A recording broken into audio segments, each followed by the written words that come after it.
This morning's talk is given by Nicky Gumbel and the Alpha team. For much of my life, I wasn't a Christian. I come from a family of trial lawyers, barristers.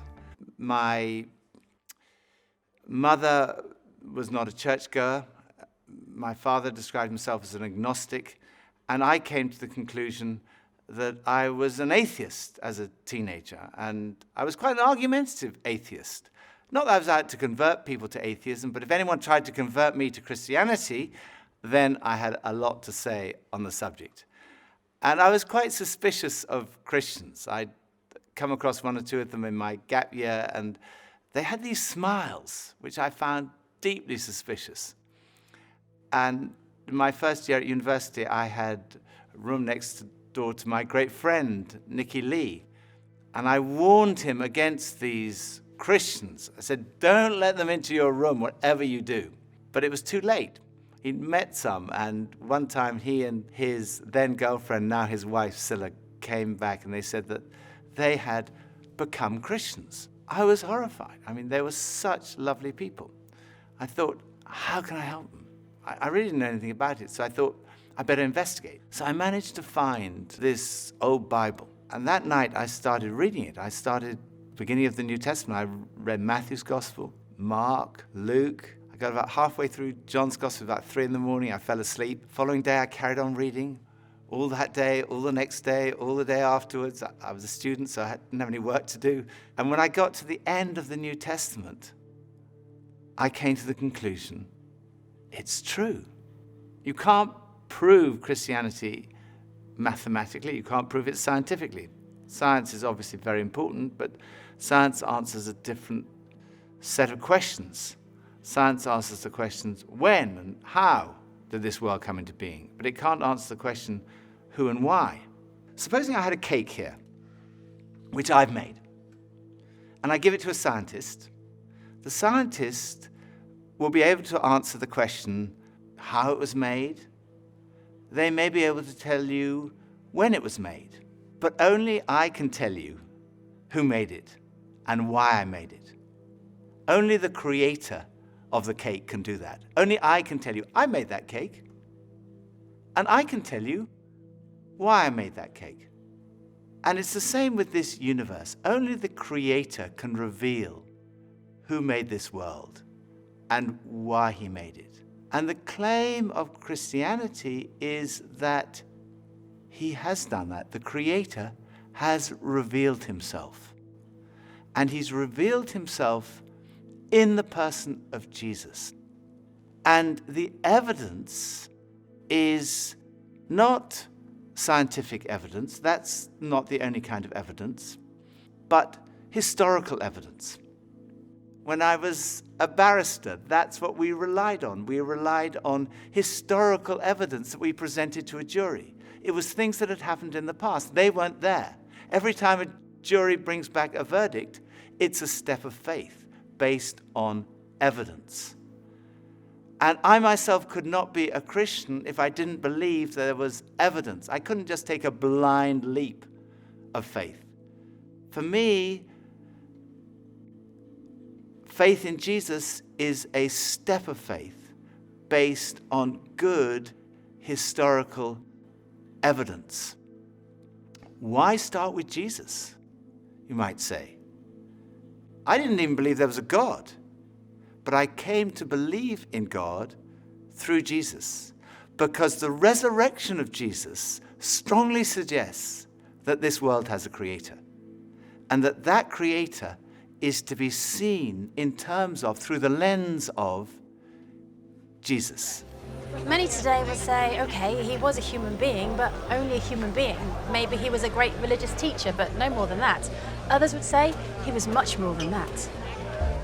Bono, the lead singer of the band U2, has said, I don't think you're led off easily by saying he was a great thinker or philosopher, because actually he went around saying he was the Messiah. That's why he was crucified. He was crucified because he said he was the Son of God. So he either, in my view, was the Son of God or he was nuts. And I find it hard to accept that all the millions and millions of lives, half the earth, for nearly 2,000 years, have felt their lives touched and inspired by some nutter. I don't believe it. He went on to say, I believe that Jesus was the Son of God. First piece of evidence is the fact that his teaching was centered on himself. Most great religious teachers point away from themselves. They say, don't look at me, look at God. Jesus, who personified humility in pointing people to God, pointed to himself. He said, look at me, come to me. We've talked about this search for meaning and purpose, that feeling of like a spiritual hunger that other things don't quite satisfy. Jesus said, I am the bread of life. I'm the one who can satisfy that spiritual hunger. Addiction is a major problem in our society. Jesus said, if the Son, in other words, if he himself sets you free, you will be free indeed. Then there's all the stuff we carry around, worry, anxiety, guilt, fear. Jesus said, come to me, all you who are weary and burdened, and I will give you rest. He said, if you receive me, you receive God.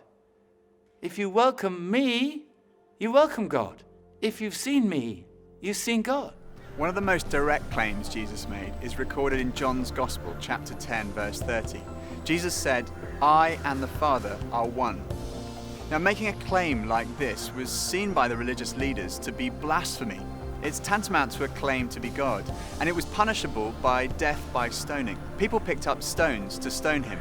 Then Jesus said to them, I've shown you many great miracles from the Father. For which of these do you stone me? We're not stoning you for any of these, they replied, but for blasphemy, because you, a mere human being, claim to be God. I think when you look at all the evidence, it's clear that Jesus did make that claim. It is an astonishing claim. And a claim like that needs to be tested. C.S. Lewis, Cambridge professor, best known as the author of the Chronicles of Narnia, he put it like this: a man who was merely a man and said the sort of things Jesus said would not be a great moral teacher. He'd either be insane or else he'd be the devil of hell. You must make your choice. Either this man was and is the Son of God, or else insane or something worse. But let's not come up with any patronizing nonsense about his being a great human teacher. He hasn't left that open to us. He didn't intend to. So was Jesus right in what he said about himself? What evidence is there to support his claims? Well, the first piece of evidence is his teaching. Much of the New Testament records numerous occasions where crowds gather to hear Jesus teach. And on one occasion, on a mountain like this, more than 5,000 people gathered to listen to the teaching of Jesus. The Sermon on the Mount has been widely acknowledged amongst the greatest teaching of all time.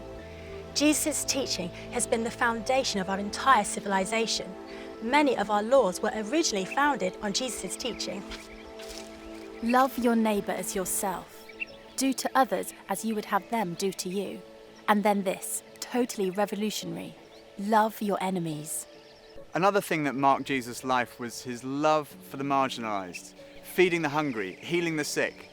His character has impressed millions who wouldn't call themselves Christians. Time magazine called him the most persistent symbol of purity, selflessness and love in the history of Western humanity. He was a person in whom even his enemies could find no fault, and whose friends said that he was without sin. It's been said that our character is truly tested when we're under pressure or in pain. And when Jesus was being tortured, he said, Father, forgive them, for they do not know what they're doing. Then the final piece of evidence, his conquest of death. The physical resurrection of Jesus is the cornerstone of Christianity. And this is relevant to every single one of us, because we're all going to die. It's the ultimate statistic. 1 in 1 die. You go to a funeral, the coffin is lowered into the ground. It looks absolutely final. And it is, unless Jesus died and was buried and then was raised to life, in which case death has been conquered. But is this just wishful thinking? There are 4 pieces of evidence for the resurrection. The first is his absence from the tomb. No one has ever satisfactorily explained how Jesus' body was absent from the tomb that first Easter day. People have come up with all kinds of explanations. For example, maybe the authorities stole the body. Well, in that case, why didn't they produce it when people started saying that he'd risen from the dead? Or perhaps the robbers stole the body. But when the disciples heard that Jesus had been seen, they ran to the tomb, and they found that the tomb was not empty. Inside the tomb were the grave clothes that Jesus had been wrapped in. The only valuable thing that a robber might have taken was still there. The second was his presence with the disciples. Jesus was seen on more than 11 occasions, on one occasion by a group of around 500 people. People say, well, it could have been a hallucination. Well, hallucination does happen among highly strung, very nervous or highly imaginative people, or people who are sick or on drugs. But the disciples don't fit any of those categories. They were cynics like Thomas.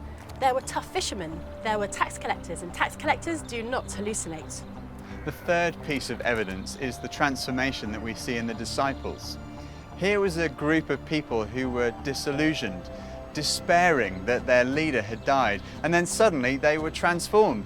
They started saying, "We've seen Jesus, he's really alive," and they went around telling everybody. Later on, practically all of them were killed, crucified, tortured, beheaded because of what they believed. And if they were deceiving people, all they had to do was say, no, it's not actually true. But they never said that because they knew it was true. It had totally transformed their lives. And as a result, this extraordinary movement swept around the whole known world. And it's a movement without precedent in the history of humanity.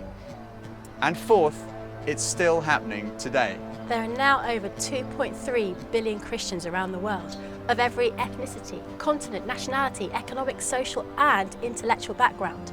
They all speak of this encounter with the risen Jesus Christ.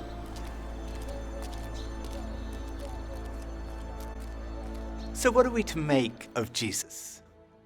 It seems to me clear that Jesus really did claim to be a man whose identity was God. And when we look at the evidence of his teaching, his life, his character, his fulfillment of prophecy, his resurrection, to say he was insane or a fraud seems to me absurd, illogical, actually unbelievable.